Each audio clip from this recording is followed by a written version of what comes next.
ويلكم باك تو ماي يوتيوب شانل. بعد فترة غياب فيديو النهاردة هنعمل فيها الفيجن بورد بتاعتنا، ولكن بطريقة بسيطة جدا وبإمكانيات ممكنة. أنا عارفة كذا حد ممكن يكون بيسأل ليه بنعمل الفيجن بورد بتاعتنا في فبراير، المفروض ان احنا بنعملها بدري عن كده، ولكن انا هقول لكم الأسباب اللي بتخليني أتأخر في الفيجن بورد بتاعتي وازاي بخليها تتحقق بنسبة 100%. فستي تون الفيديو، خليكم متحمسين معايا عشان خاطر نبدأ فيديو النهاردة. واحدة من اهم الحاجات اللي احنا محتاجينها خلال عملية الفيجن بورد بتاعتنا هو ان احنا نكتب كل الحاجات اللي عايزين ننجزها، وكمان الحاجات اللي احنا ما نجزناهاش السنة اللي فاتت وعايزين لسه ننجزها في حياتنا والسنة الجديدة. في خانة الانجازات ضروري جدا ان احنا نكتب كذا حاجة اساسيين ونبدأ نفرع منها الحاجات بالتحديد اللي احنا عايزين ننجزها خلال السنة الجديدة. يعني انجازات النفسية، ايه الحاجات اللي هتخلينا نبقى افضل، الحاجات اللي هتساعدنا هنبدأ نكتشف نفسنا اكتر، او الانجازات الدراسية زي ان انا عايزة احسن من مستوايا، او ان انا عايزة اطلع الاولى السنة دي، او مثلا عايزة اخد كورس جديد. كل الحاجات دي. كمان حاجة مهمة جدا احنا بنغفل عنها في الفيجن بورد بتاعتنا وهي الانجاز الصحي. ضروري جدا ان احنا نبقى بنحط انجاز صحي حتى لو بسيط جدا، ان احنا هنمشي 30 دقيقة، او ان احنا هنشرب مية اكتر، او ان احنا هنبدأ نروح للجيم، رياضة جديدة. كل الحاجات دي انجازات صحية. ضروري كمان ان انا هحط حاجة جديدة انا عايزة اكتشفها في نفسي، او ان احنا نعمل مغامرة جديدة. ممكن نبقى عايزين نجرب حاجة جديدة، او ان احنا عايزين نروح مكان معين، عايزين نشتري حاجة نفسنا فيها. مهم جدا ان احنا نحط بالنسبة لنا حاجة او خطوة جديدة احنا عايزين ننفذها. اهم حاجة في الفيجن بورد ان احنا نبقى واقعيين جدا بالحاجات اللي احنا عايزين ننجزها والمناسبة بالنسبة للبيئة اللي حوالينا.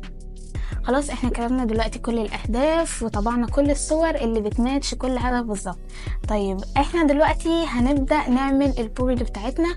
هنحتاج حاجات بسيطة جدا وهي الصور اللي احنا اخترناها هنطبعها. طيب انا بالنسبة لي اللي انا عملتها الجديدة السنة دي هو ان انا طبعت الصور على هيئة ورق، عشان خاطر مش محتاجين نكلف نفسنا قوي عشان خاطر نعمل الفيجن بورد، ونظرا للاوضاع اللي احنا بنمر فيها فاحنا مش محتاجين نكلف نفسنا اكتر من كده. كمان البورد بتاعتي السنة دي ما جبتهاش الخشب اللي هي مربعة، فانا جبت لوحة عادية جدا برضو وهنعلق عليها الصور، وعلى اساسها هنبدأ نقص الزوايد، فمش محتاجين نكلف نفسنا حاجات كتير. يلا بينا نعمل الفيجن بورد بتاعتنا. اوكي حلو قوي. طيب وانا بعمل الفيجن بورد بتاعتي انا محتاجه ان انا اقسم الحاجات تبقى كل جزء بيتكلم عن حاجه معينه. ليه؟ عشان خاطر لما اجي ابص على حاجه انا عايزه انجزها، او ان انا حاسه ان انا ناسياها او متغافله عنها، فان انا ببص على الجزء ده مثلا، فده الجزء النفسي، فبشوف كل الصور بتاعه الجزء النفسي بدل ما اقعد ابص هنا على صوره وابص هنا على صوره واقعد اشتت نفسي. فهنعمل الفيجن بورد بتاعتنا كل حتة الجزء مخصص ومختلف تماما عن الجزء اللي بعده.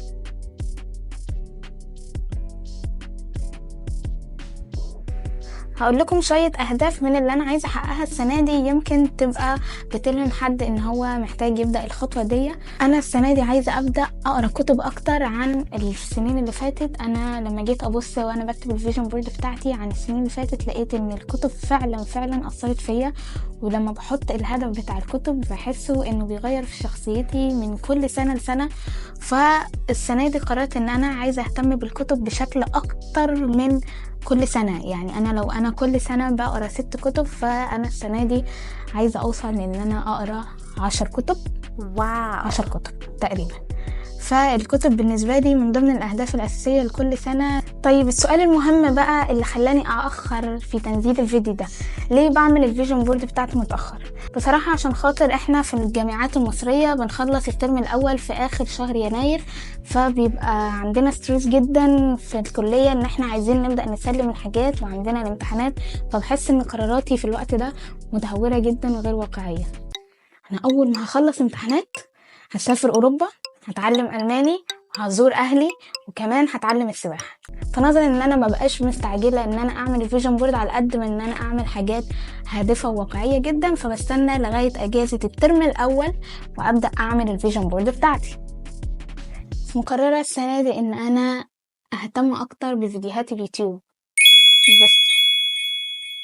بس يا عم، ايوه يا ايمو، ايوه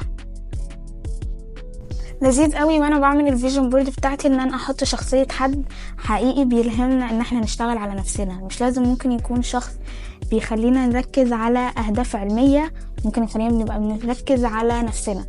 فاخترت السنة دي الشخصية الرئيسية في الفيجن بورد تبقى جورجينا.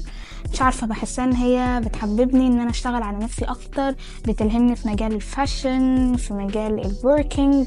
فحسيت ان هي واي نوت ان احنا نخلي جورجينا السنة دي هي الشخصية الرئيسية للفيجن بورد بتاعتي. حطوا في الفيجن بورد كمان بتاعتكم كوتس بتخليكم عايزين تفكروا تاني انكم ليه بدأتوا. فانا بحس ان remember why you started دي من الحاجات اللي بتخليني افكر دقيقتين كده، وبعد كده ابدأ اجمع نفسي وبعد كده اشتغل من اول جديد، لان اكيد خلال السنة دي بتحصل دروبس كتير. ف حط دي بتبقى لذيذة قوي قوي قوي قوي قوي، ونحطها فوق كده، يعني نحطها في الوش عشان خاطر اول ما نشوفها نحس ان احنا let it go let it go let it go. حاجة كمان واحنا بنكتب الفيجن بورد بتاعتنا او بنعملها ان احنا نخلي فيه هدف اساسي وبعده الاهداف دي كلها اللي احنا عايزين نحققها. يعني السنة اللي فاتت كان هدفي الاساسي ان انا اشتغل على نفسيتي اكتر من اي حاجة تانية، لان انا كنت متوقعة او من وجهة نظري يعني ان لو انا حسنت في نفسيتي هقدر اعمل اي حاجة تاني طول حياتي بعد كده. فمش هقدر ان انا ابقى بعمل انجازات وانا نفسيا مش احسن حاجة. هحط كمان stay positive لان انا اكتر شخص دراماتيك في الدنيا، فاول ما بيحصل لي دروب ببقى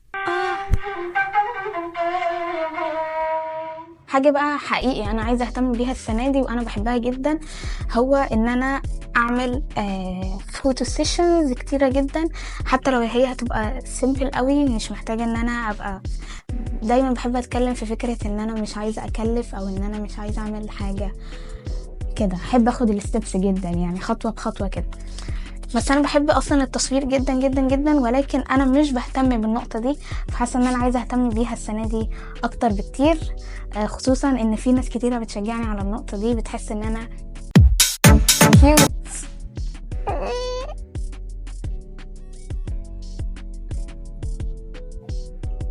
طيب خلال وانا بعمل الفيجن بورد بتاعتي ساعات بيبقى فيه زيادات زي هنا زي هنا كده، الحاجات زي كده. هل انا هسيبها؟ مش هسيبها.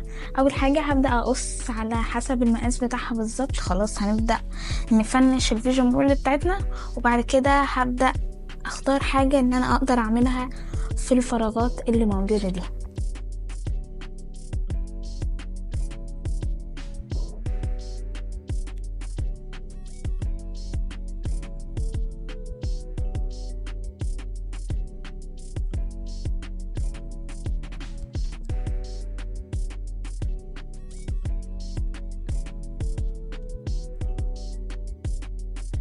وجت اللحظة المنتظرة، الفيجن بورد بتاعتي. اعتقد ان دي اصغر فيجن بورد انتوا ممكن تشوفوها، ولكن انا اعتقد ان ده المقاس الواقعي بالنسبة لي لكل الحاجات اللي انا عايزة احققها السنة دي.